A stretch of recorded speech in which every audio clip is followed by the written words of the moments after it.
Hi යාළුවනේ හැමෝටම සුබ දවසක්. අද ජනවාරි 6 දැන් වෙලාව හරියටම 11:30යි. අද මට රිසර්වේෂන් හයරයක් තියෙනවා කොළඹින්. ඒකින්ද මම අද 10ට ගෙදරින් ආවා. දැන් මම බෙන්තොට ඉන්නේ. දැන් ඉන්නේ අලුත්ගම. බෙන්තොටට ආවා. බෙන්තොටින් බැලුවා හයරයක් ගන්න. තිබුණේ නෑ හයරයක්. ඉතින් මෙන්න හයර් එක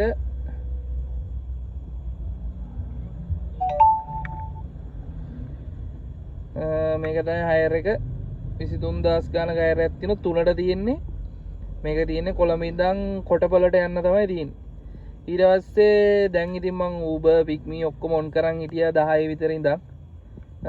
තාම ඉතින් හයර් එකක් නෑ. ඉතින් මං කළුතර පැත්තෙන් හරි ගිහිල්ලා ඉතින් MT හරි යන්න වෙනවා.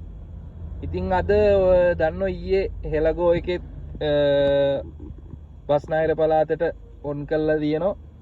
ඔන්ලයින් යන්න පුළුවන්. ඉතින් හෙලගෝ එකත් කොයිකටත් ඔන් කරන් ඉන්නේ. මම හෙලගෝ එකේ නම් තාම එක හයර් එකක්වත් කරලා නෑ.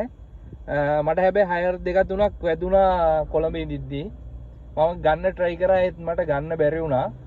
මොකද ඒක bit system එකක් තියෙන්නේ bit කරන එක.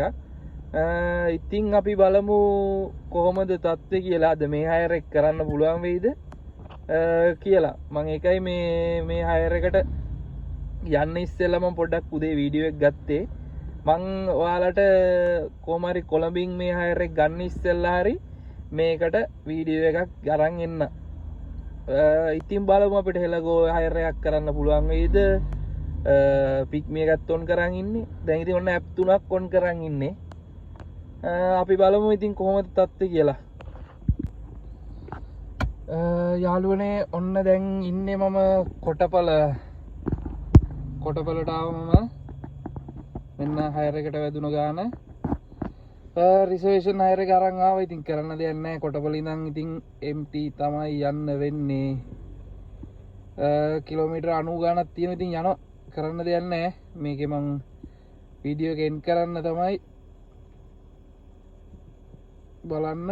24යි 295ක් වටුණා කිලෝමීටර් 162යි. අද දවසේ ටෝටල් ලර්නින් එක 27යි. දැන් මට 243ක් ඔක්කොම කිලෝමීටර් ගිහිල්ලා තියෙනවා.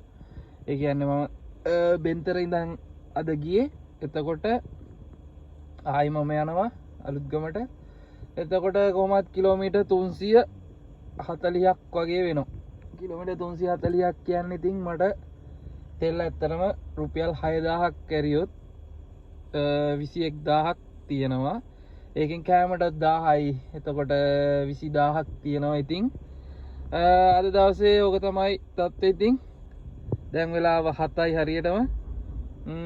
මට ඉතින් 9 මාර වගේ වෙද්දි ගෙදරට යන්න පුළුවන් වෙයි. ඉතින් ඔන්න ඕක තමයි රිසර්වේෂන් හයර් එකේ තත්ත්වය. ඉතින් රිසර්වේෂන් හයර් එක කරා. ඉතින් නෝමල් රෝඩ් එකේ ආටියක් අමාරුයි. මොකද වැලි පැන්නෙන් දාලා තමයි ආවේ. ඉතින් කස්ටමර් කිව්ව විදියට එන්න ඕනේ. නැත්තම් දෙනියායට එන්න තිබ්බා ගාල්ල පැත්තට ඇවිල්ලා අකුරැස්ස හරහා හයිවේ එකේ. ඉතින් ඒකට කැමති වුණේ නැහැ. කිලෝමීටර් ගාණක් වැඩි වෙනවා 40 ගාණක්. ඉතින් වැලි පැන්නෙන් නෝමල් ආවේ නෙළුව ඒ පැත්ත හරහා. ඉතින් මේකයි තත්ත්වය. ඉතින් අද දවසේ ඉතින් හොඳයි. ඉතින් 20000ක් වගේ ඉන්කම් එකක් තියෙනවා. කට්ටිය කිව්වා මට ටෝටල් කොහොමද පෙට්‍රල් වලට ඒවට කොස්ට් එක අයින් කරලා කියන්න කියලා. ඉතින් ඒකයි මම කියන්න ඕන අද 20000ක් වගේ හොයලා තියෙනවා. හරි එහෙනම් යාළුවනේ ආයි දවසක වීඩියෝ එක හම්බෙමු. මගේත් එක්ක හැමෝම දිගටම එන්න. මගේ වීඩියෝස් බලන්න. මගේ channel එක subscribe කරන්න. ඉස්සරහට තවත් මම වීඩියෝස් ගේනවා.